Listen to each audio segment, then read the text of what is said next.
All right, let's settle one of the biggest debates you'll hear in any gym. In one corner, we've got the raw body weight power of the pull-up, and in the other, the controlled, targeted precision of the lat pull-down. It is a classic showdown, but what does the science actually have to say about it? Let's get into it.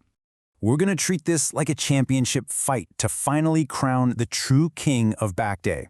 And by the end of this, you're going to have a clear, science-backed answer on which one you should be doing and when. And trust me, the answer is probably not what you're expecting. So here's our fight card. First up, we'll do a tail of the tape, compare these two contenders head to head. Then we'll get into the big rounds, the verdict on muscle growth, and then pure strength. And finally, we'll put it all together to build your personal game plan for getting the strongest back possible. Okay, time for the tail of the tape. Let's introduce our two heavyweight contenders. Now on the surface, they look kind of similar, right? You're pulling a bar down towards your chest, but how you do it is completely different. And believe me, that changes everything. So check this out. This is the core difference right here.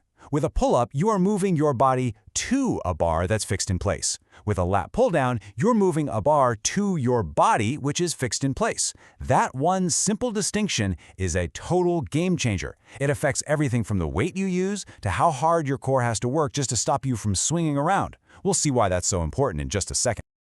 The pull-up is what's known as a closed kinetic chain exercise. Just think about it. Your hands are locked onto that bar. They aren't going anywhere. This forces your entire body, your core, your glutes, everything, to fire up and work together as one big unit to pull yourself up. It demands a ton of stability and coordination. And on the other side of the ring, you've got the lat pull-down, which is an open kinetic chain exercise. In this case, your body is locked down by the machine's leg pads. This pretty much takes stability out of the equation, which is great because it lets you really isolate your back muscles and focus on one thing and one thing only, pulling that weight. All right, ding ding, round one, hypertrophy. Let's be honest, this is the one most of us really care about. If your main goal is to build the biggest, widest back you possibly can, which exercise takes home the gold? Man, this debate has been raging in gyms for decades. Lifters have sworn by one or the other, generation after generation. But when you strip away all the bro science and just look at what the research says, the winner is neither of them. That's right, it's a draw. When it comes to pure muscle growth, the latest science shows there's no real difference between a compound free weight movement like a pull-up and a machine exercise like a lat pull-down, as long as the effort you're putting in is the same. See, here's the thing. Your muscles don't actually know if you're on a pull-up bar or a lat pull-down machine. All they know is tension, volume, and form. So as long as you're lifting heavy enough, getting enough total work in, and doing it right, your back is going to grow. It doesn't matter if it's 3 tough sets of 8 pull-ups or 3 tough sets of 12 on the machine. If you're pushing yourself, you're triggering growth. But hey, muscle size is only half the battle. Let's get into round 2, strength. We know they can both build a big back, but which one actually makes you stronger in a way that carries over to real-world performance? Okay. So for this, we have to talk about something called the SAID principle. It's a fancy name for a super simple idea. Your body gets good at exactly what you train it to do. So, you train pull-ups, you get better at pull-ups. You train lat pull-downs, you get stronger at lat pull-downs. Makes sense, right? But here is where it gets really, really interesting. Does getting stronger on that stable machine actually make you better at doing real-deal pull-ups? Or are you just getting better at using the machine?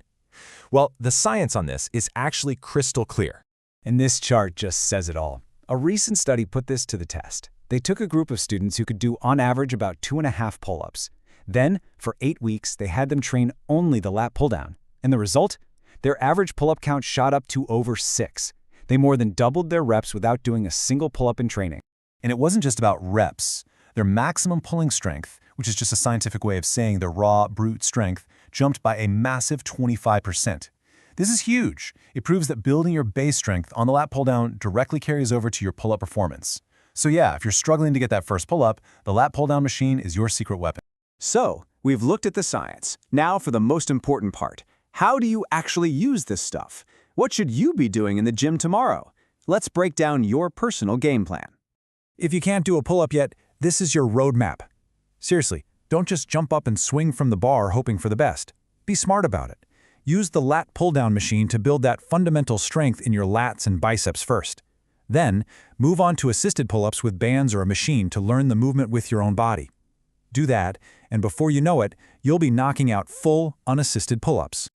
Now really quick, let's talk safety because this is non-negotiable. Whether you're on a pull-up bar or a lat pull-down machine, always pull the bar to the front to your chest. Pulling behind the neck puts your shoulder joint in a really risky position and can lead to some nasty injuries down the road. It offers zero extra benefits, so just don't do it. Stick to the front. Okay, grips. People love to argue about this. Now, the research shows that your grip width doesn't actually change which part of your main back muscle you're working all that much. What it does change is how much your other muscles chip in. A wide overhand grip isolates the lats a little more. A close underhand grip, a chin-up, gets your biceps heavily involved. The best advice? Use the grip that feels strongest and safest for your shoulders. All right, let's bring it all home for the final verdict. We've gone through the science, we've talked strategy, so what's the bottom line in the battle of pull-ups versus lat pull-downs? This little table really sums it up perfectly. For muscle growth, they're both fantastic. For strength, well, pull-ups are the king of relative strength. That's how strong you are compared to your body weight. Lat pull-downs, though, are better for building raw, absolute strength, the maximum amount of weight you can move, period. That's why a giant strongman might struggle with pull-ups but can move a mountain of weight on the lat pull-down machine. And that brings us to the final verdict. The winner isn't one or the other. The winner is teamwork. The science is clear. These two exercises are not rivals fighting for a spot in your workout. They're partners, and they work together perfectly to build a strong, powerful back. So here's what you need to walk away with. Use the lat pull-down to build your foundation and to safely add more training volume. Then use the pull-up to test that strength, build functional power, and master your own body weight. A great way to structure this? Start your workout with heavy pull-ups when you're fresh, and then finish with lat pull-downs to get that extra work in safely. That's how you build the ultimate back. So the real question isn't which one is better, it's how are you going to use them together? Let us know in the comments how you plan on combining these two for your next back day. Thanks so much for watching, and if you learned something today, do us a huge favor, hit that like button and subscribe for more deep dives into the science of getting strong.